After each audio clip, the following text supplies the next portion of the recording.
Hello everyone. Today we have a very interesting story about a lazy boy who was actually quite smart.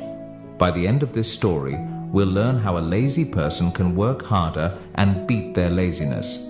But that's not all.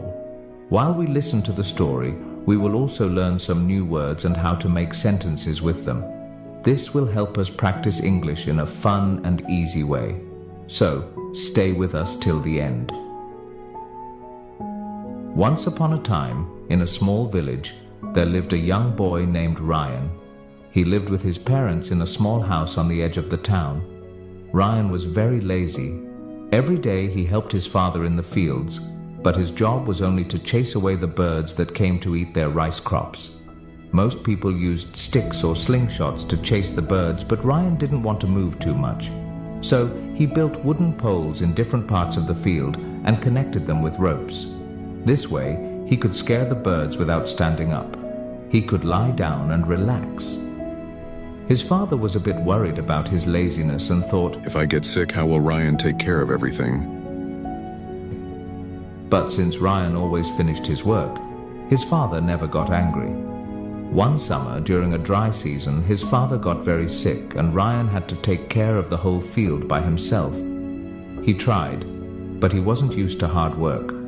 After a few weeks, the crops started to die because they didn't get enough water and Ryan couldn't save them alone. That night, Ryan sat outside under the stars, feeling useless and disappointed. He thought, "Why didn't I ever try harder? Now my family's hope is gone." The next morning, he heard people talking in the village. Ryan went to see what was happening. There, a soldier was announcing a big competition at the king's palace. The winner would get a chest of gold. Ryan thought, "This could save my family." Without thinking much, Ryan said he would join the competition. The villagers laughed. They thought, how can someone as lazy as Ryan win against strong people from all over the kingdom? But Ryan didn't care. He had 3 days to reach the palace, so he left early. His parents didn't think Ryan would win, but they hoped this would make him work harder and change his lazy ways. After 3 days, the competition started. All the participants were gathered near a big lake. Many of them were strong and fit, which made Ryan nervous. "How can I beat these people?" he thought. Then the rules were announced. They had to cross the lake, and the first 3 people to finish would go to the next round. The countdown started. 3, 2, 1, go. Everyone jumped into the lake and started swimming, but Ryan stayed behind. He thought, "There's no way I can win if I just swim." Suddenly, Ryan had an idea. He ran into the nearby forest, found some broken branches and made a small raft. He used another piece of wood as a paddle. Ryan thought, "This is a race to cross the lake, not a swimming race. I may not be strong, but I can be smart." As the others got tired from swimming, Ryan paddled across the lake. Slowly but surely, he passed many of them. In the end, Ryan finished third and qualified for the next round. 2 other participants who were very strong also made it. The next day, the final competition began. Each contestant was given a big wooden block. The task was to push the block 1 kilometer to the finish line. Behind them were many tools they could choose from to help them, but they could only pick one. The first contestant quickly grabbed a rope and started pulling the block.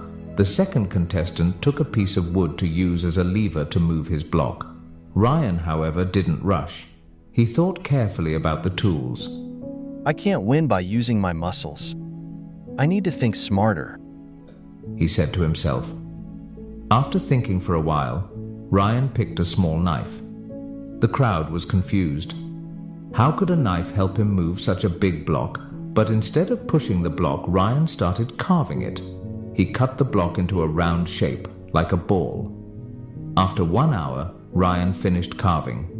Now, instead of a heavy block, he had a wooden ball. Ryan pushed the ball easily while the other contestants struggled with their heavy blocks.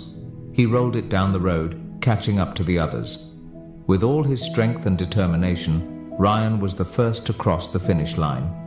The crowd cheered loudly. No one had expected the lazy boy to win. This story shows us that lazy people can be smart. But to achieve something great, they need a big reason. like Ryan's love for his family. So, if you ever feel lazy, find a strong reason to work hard. Whether it's for your family, your dreams, or proving others wrong, a big goal can motivate you to give your best. Today, we also learned new words and sentences through this story. Remember, learning English can be fun when you practice regularly. So keep listening, learning, and growing. And don't forget to subscribe.